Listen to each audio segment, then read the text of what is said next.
Welcome to the Restoration Psychology Podcast. In this episode, Dr. Pei, Jason, Stacey, and Tyler talk about the intersection of psychology and theology, including the stories and experiences that have influenced their personal and professional lives. Don't forget to like, share, and subscribe, and we hope you enjoy this episode. To the weary, the hurting, and the hopeful, welcome to the Restoration Psychology Podcast, where you are invited to rest, heal, and restore. I've got the whole gang back with me today. There is, for decades, probably centuries, a debate between psychology and theology. Are these things at odds with one another? How should Christians think about them? Are they two things that kind of do intersect? There's been a whole lot of debate. So in no way in this podcast am I thinking, here it is, we're going to answer the debate and it's going to be squashed. But we wanted to take a little bit of time today in this episode and address the integration of psychology and theology. And particularly as we do this, I want to weave in from you guys, how do you do that as a clinician? I don't want people to just here's what integration means, or here's what psychology means. We're going to try and touch on those things, but what I'd really love for the audience to kind of hear is, how do you think about those things as a clinician, and how might they come out or be at play in a counseling situation? But before we get to that, as I said, we do kind of want to talk about, maybe just give some definitions here to psychology or theology. So we'll start first with, how would you define psychology? Well, the Greek root word, right, is psyche, which means soul, or like life breath. And ology meaning study. So the study of the mind, the soul, essentially is that operational definition that we can start with. Good. And historically, that soul care was happening in the church. And throughout history, there was a divide, and it was no longer happening in the church, but people were looking at other places for it in psychology or in a counseling room. And I think that's when the growing tension started between psychology, theology, and the church. Okay.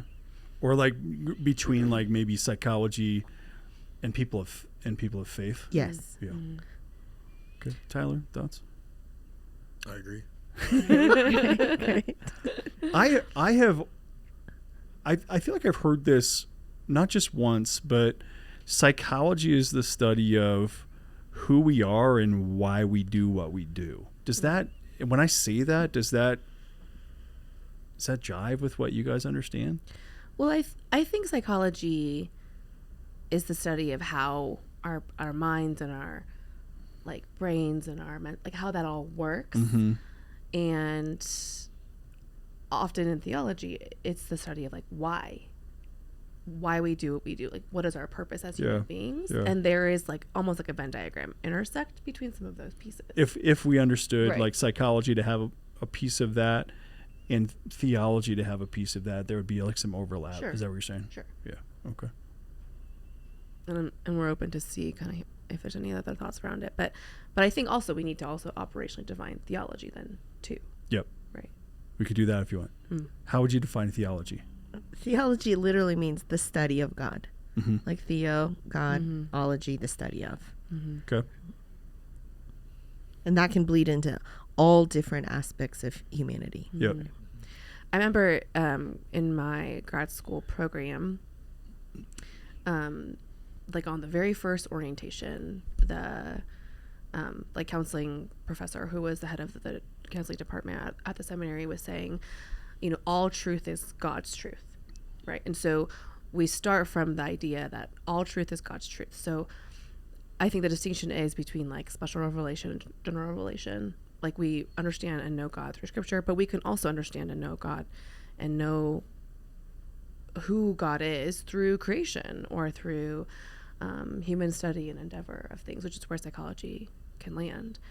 And that framework for like, oh, all truth points back to God ultimately was a really interesting lens to start my journey in understanding. Because for me, I came into psychology a little bit later in life, second career. And so most of my life was understanding theology or psychology through the lens of the church and through the lens of my church experience and my faith experience. And so that really helped me kind of think, oh, that's interesting. That it's not just two opposing camps, but that there can be like a connection point, which that was the start of my journey and understanding like there is an integration piece to this. And all truth is God's truth really has stuck with me and kind of guided me through that for myself. Okay. Yeah. You used the word integration there. I think I used that word earlier. Maybe let's give that some breadth to, or let's give a definition to, in the world of psychology, what does integration mean? That's such a complicated question. I think there's various views of that.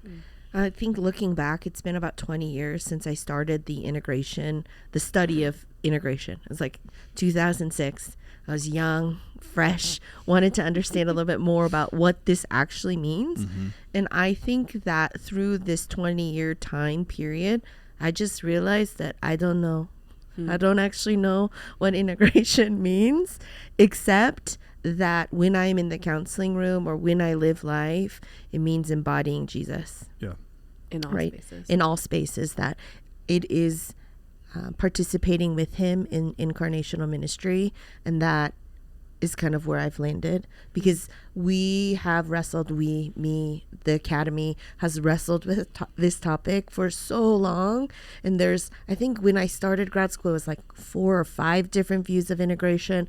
At one point it became 8, and it's a long list. We don't have time to talk about all those camps, right? But if I were to boil it down, and what does that actually mean to me practically? Because we can study things at church or in the academy forever till our minds are numb. But I like to think about, okay, like what does this actually practically mean in my day-to-day life, in the counseling room, and where I've landed, at least today, it could change tomorrow. The more I know, the more I realize I don't know, right? Is I want to be the hands and feet of Jesus and be a kind, compassionate, curious person, to love the other person well by listening and by just sitting with them. Because when I study scripture, I do believe that is what Christ did. In his ministry. Yeah. More than the teaching and the preaching. He does do that. He actually is just with people and does life with people. Yeah. Right. And his ministry was actually only like 3 years. And before that, he was probably just living amongst the people. Right. And that's just something that I've landed in. I don't know what your thoughts are. That's not a very academic answer. My professors could be disappointed. I think about the Richard Rohr quote where he says, it all belongs, or something along those lines. And I remember being at a play therapy conference in Illinois in my when I was in grad school, and it was about trauma and like kids. And Ana Gomez, I remember her name, she was presenting, and she talked about how trauma disintegrates and fragments the soul. And so therapy, and I guess how it ties to kind of like, psychology, and as we're talking about it as the study of the soul and then care for the soul, the idea of health and healing in therapy is also kind of the idea of like reintegrating and integrating parts of your soul back together. And so this idea, and it's not this like let's throw away the hurt or the pain or the bad experiences, but it's about bringing it all together, like integrating all of it. And so when I think about like just integration in general, it's like how does it all belong, right? So theology, or like I know Dr. Pace talked a lot about a biopsychosocial spiritual model, and I think the idea of integration is how does it all belong. Okay. Thoughts on integration from you? I think it's helpful to know that there are different approaches people have had, and I think it's also helpful to realize that over the course of our lives, and our careers, that there's room for that to shift and grow. You know, and so for me, I think it's almost like if we start our career or are in one spot and we end up in the same spot, that's actually probably the issue, or not healthy. That there's going to be room for that integration to get nuanced and layered and look different, and not that discounts any of it, but I think it grows and it expands as we do, because it's one thing to sit in a class or sit and read or hear about it, and that's important. That's where it starts, right? All truth is God's truth, or you know, it all belongs, or hearing those things really does spark something important in us. But then that actually plays out with people. When you're sitting with people in hurt or in suffering, or you're sitting with a child that carries trauma, you know, you're sitting with these things. That's when I think, Dr. Pei, you talk about, like, it really comes to play. Like what you believe about this, and who, just the idea of truth or goodness or healing, restoration, that really comes to play when you're sitting with people, and that can change and shift over time. Dr. Pei, when you were talking about your, or when you were giving your definition for integration, the one you thought that your professors would probably be upset with,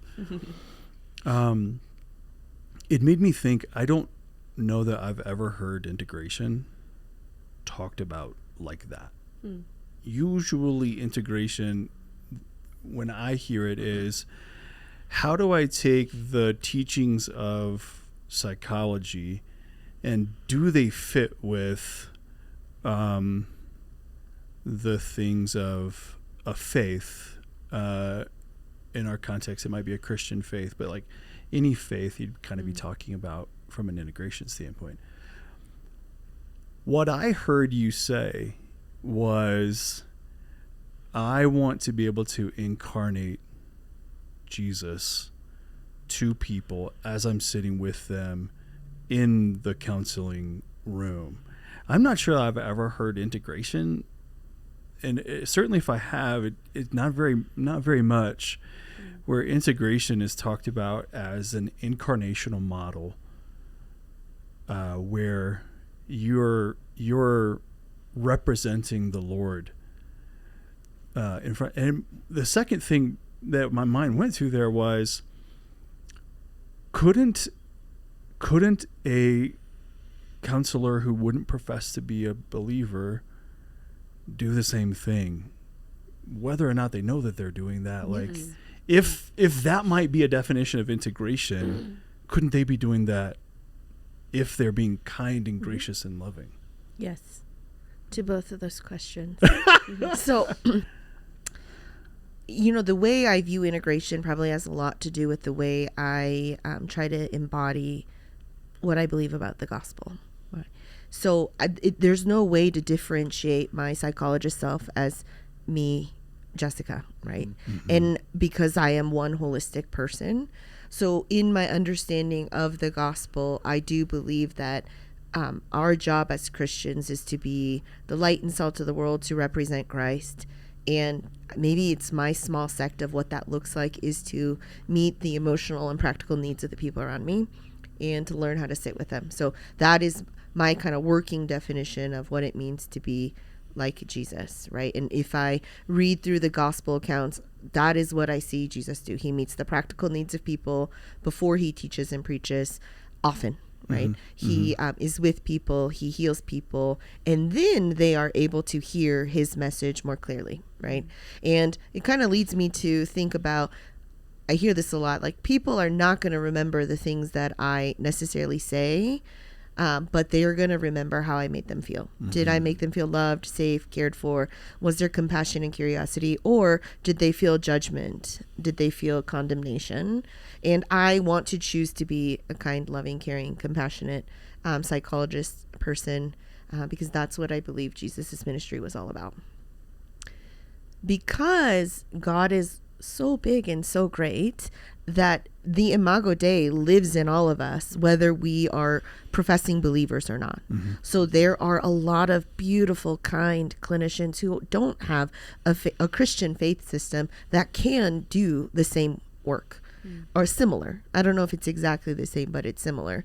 The flip side to that is I also think that there are some not amazing Christians out there who don't embody Christ well, and that has been hurtful to the receiving party, right? Sure. Because I see a lot of clients and patients that will come to me where they feel like I've been hurt by the church, I've been hurt by somebody who says that I'm a Christian, and sometimes I think that kind of pain feels like it stings more, it hurts more, because they had expectations that this person would love them well, would be kind, be compassionate, because that's what they know about Christ.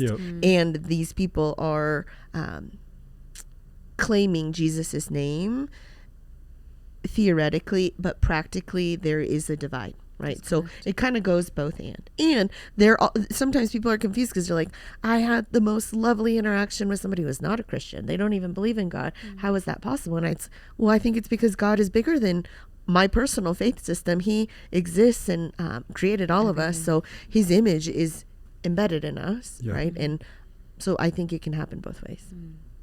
Did that answer your question? Yeah, definitely.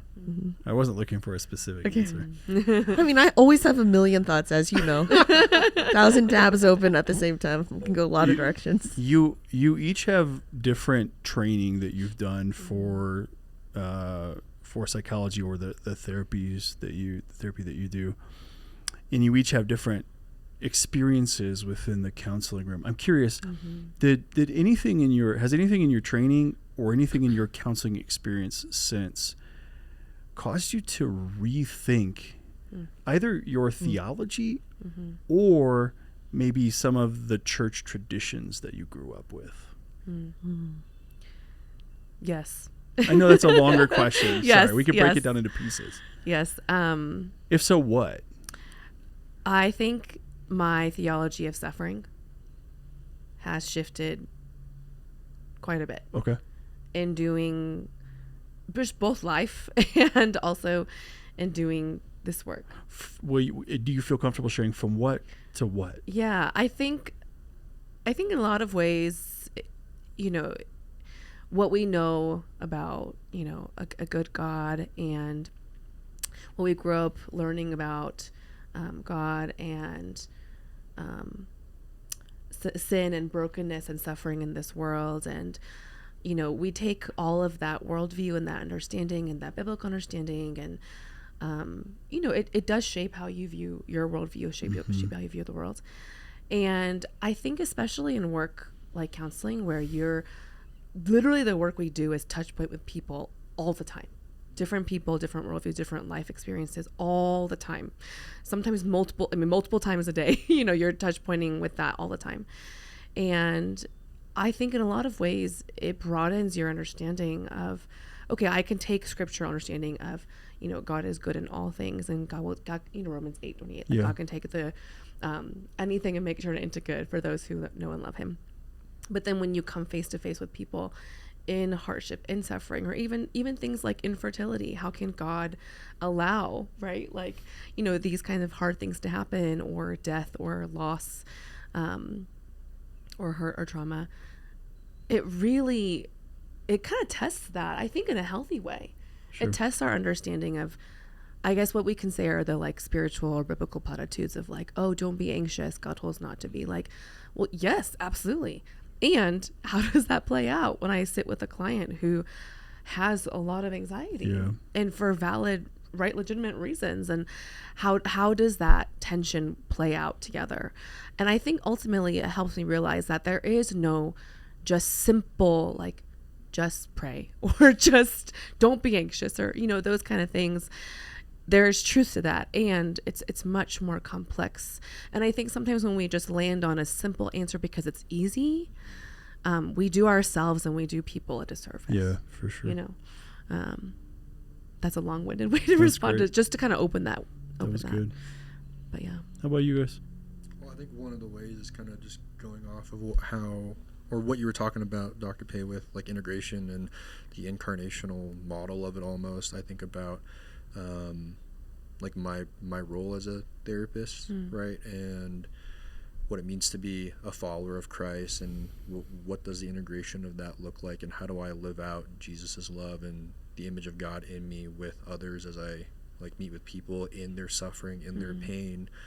And for me, right, kind of the model of health, healing, like my role as a therapist, I come back to the idea of like Jesus tabernacling, right? Like the idea of like just the tabernacle, right? Like God being with us, Jesus coming down, right, becoming man to do life with us, to, right, like live and experience what it means to be human so that he can kind of lead that way for us.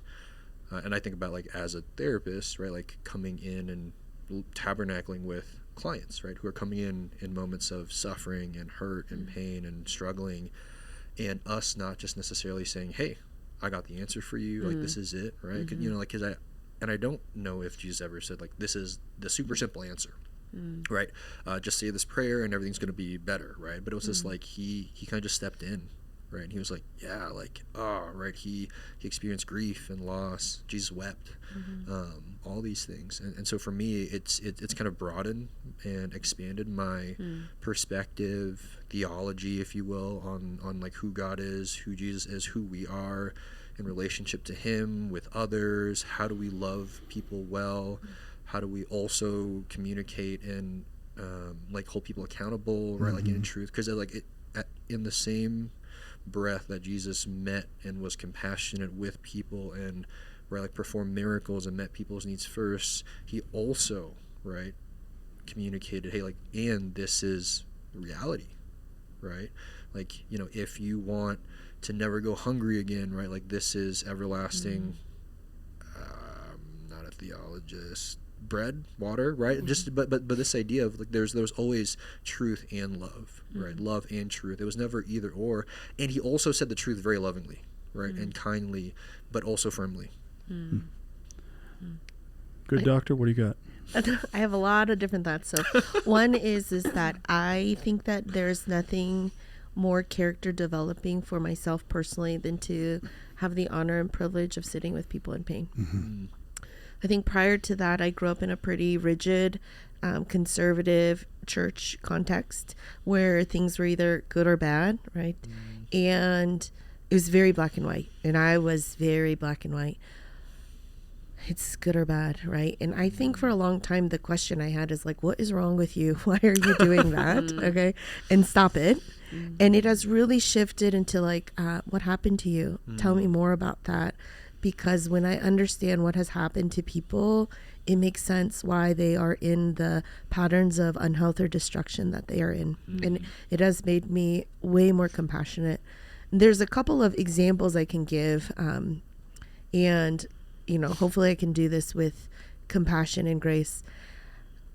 When I used to work in a residential treatment facility, and many of the kids came out of the foster care system, and they were abused and abandoned and taken out of their homes. And they would beat me up every day. They would not listen, like literal throwing things, physical harm. It was very irritating. Okay. And I am actually, I have anger, but I am not necessarily reactive. But there were moments in time where I felt like, what's going on? Like, is it easier if I just shook them just a little bit? And I hate saying that and I hate confessing that, but there was a part of me that was like, ugh, right? Because they're literally throwing things, breaking things, beating me up. And in that moment, I realized, man, I understand their parents and their caregivers in a very different way. Like I had so many safeguards around me because I had shelter, food. I got to go home and these kids were not mine to watch all day and all night. And this level of compassion, like if I was this taxed and this stressed, I could see how parents get to this breaking point, right? When you have no money, you have no support system, and your kids are acting horrifically. I can see why some of these things happen. But there was just one thing I could never understand, and it was actually around sexual abuse. A lot of the kids had a lot of trauma, the sexual, and I just could not have any compassion for their perpetrators. I was like, this is insane. It's so broken. I could never, ever think to do that. And I can honestly say there's nothing about me that could think to do that. And one of my very first cases I had as a psychologist, as a working professional, was an adult. He had just turned 18 who was getting charges against him for sexually assaulting his sister. And I, at the beginning part of my story was like, what is wrong with him? Why would anybody want to do that? And as I heard what happened to him and the things that he was exposed to as a child, starting from when he was 5 years old, it made sense why he grew to do these horrific behaviors. He wasn't necessarily a horrible, evil, terrible person to begin with, but there were a lot of horrible, horrific things that had happened to him that led him to this place. So my narrative around like what is wrong with you had to shift to like what happened to you, because if those things happen to any one of us, that could be me too. And I think it becomes so dangerous when we say like, that could never be me. I'd never do that. Or if I see somebody who's struggling with an addiction, I'm like, just stop. What is wrong with you? Right? That is such a cruel answer actually, because it's like, tell me exactly what happened that led you to this place, because I want to understand and know and be curious, because it's not as easy as just stop. Right? And I think that is probably the biggest shift I've had is, and as I read through scripture and see what Jesus did, he doesn't say like, just stop it, just knock it off. He's like, let me give you water first. And then he's like, stop it. Or like, let me heal you first. And then go. And then let's talk about that. Right. And I think that it's not that we don't want to tell people like, you got to change, because sometimes you have to change. But before I can say that, and before I can actually throw a stone or, it's okay, like, tell me what happened to you and how can I sit with you in those deep, dark moments of pain in order to help lead you to a more healthy place. Something that I hear in that is it's almost like your psychology and your experience has enriched your theology. Absolutely. And I would also say my worldview as a Christian has enriched my view of psychology too. That there's no way to differentiate that. You can't really separate. Yeah. And I think Tyler said that, I talk a lot about the biopsychosocial spiritual model, that sometimes we want to make all of these four categories separate and distinct, but we can't, because we are all one holistic person, right? Like Stacey's example of when somebody's anxious, we need to ask them about their eating and sleeping patterns, their biology. What's actually happening around that? Because when you're not eating or you're drinking 20 cups of coffee, of course you feel anxious. But sometimes we forget to ask that, right? Oh, I didn't mean to do that. Tyler and his caffeine. Spiritually, like if your view of who God is that he's a mean, spiteful God who's apt to get you all the time, of course you're going to be anxious, right? And how does that tie to your attachment history and your own parent? Like all there's those so things many connect. different things that we have to look at, all of these lenses and learn to integrate a person. And I think we need both the church and psychology to do that. And something I just heard there, and I think I've heard you guys say this a number of times in other settings, you're integrating with like the person that you're in front of. If they want that, if they're like okay with that, you're like, it's not like integration, and we can talk about it at like this 30,000th of you, but like you're integrating with the person that you know in front of you, because that's the contextual space that you have to do that. Sure. I mean, there are clients who explicitly come and ask for that faith integration, right? There are others where we are doing this work and not a single like Christianese word comes out, right? Like no prayer, nothing comes out, and yet the healing work is still that work in the room, right? Cool. It all depends. Well, I think we are close to being out of time here. I'll give you like one last second. Anything on the tip of your tongue that you want to make sure that gets said about this topic that we said we were going to clearly nail down and squash, and it's going to be over forever and I from this moment forward. Anything last things? I think a lot of the work that we do in therapy is integration work, right? Maybe not explicitly theology, faith, and psychology integration, but again, going back to the idea of, the biopsychosocial spiritual model, just people coming in with, right, like cognitive dissonance.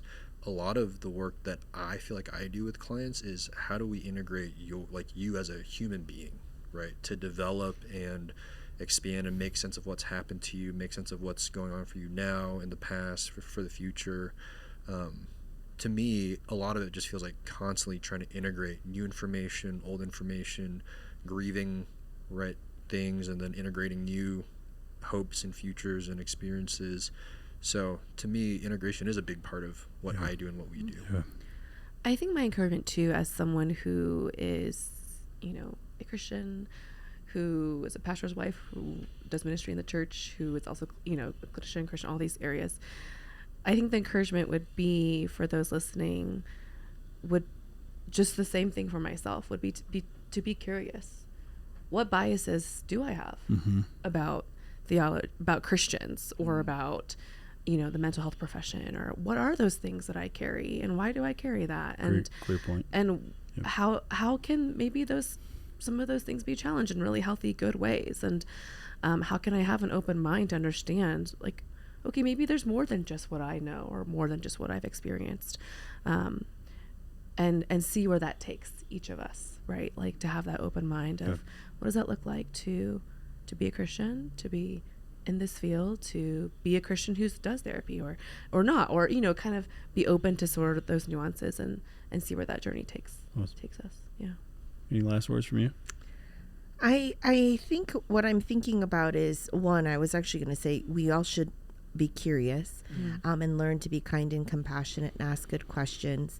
The other thing that is coming to mind is, I think taking a group treatment approach is always really helpful. And what I mean by that is that we should get our resources from the church. I think that is really helpful. There's a lot of beautiful things that can happen in the church. We should receive counsel from leaders and pastors. And another example of this is, like, if you have cancer, you have to go to see an oncologist. And if you are struggling with mental health struggles, or there's something in your family, parenting struggles, if your marriage is on the fringes, or you need family therapy, sometimes you need to see a psychologist or a counselor in addition to the church. We need multiple things, right? And like I said earlier, sometimes we also need to assess, like, are we eating and sleeping well, right? Do we have the social support that we need, right? Not just in the church, but outside of it. Do we have all of these resources? And maybe counseling and psychology is another resource there. And to really learn to take a holistic approach and utilizing all of the things that I believe God has given us, right? And given us access to would be important. Thank you guys for all of your thoughts today, and you guys giving your expertise from the profession that you do and from the faith that you guys each walk. We hope something in here has been helpful to you all, or giving you some things to think about, even the biases thing, like to go back and think, like, why do I hold this? I hope something in here has been helpful or caused you to stop and think and maybe reconsider. Thank you guys for joining us. Hope you guys join us for our next episode coming soon. Thanks for listening to the Restoration Psychology Podcast. Please like, share, and subscribe. If you're seeking counseling or have any other questions, please contact us at restorationpsychology.com.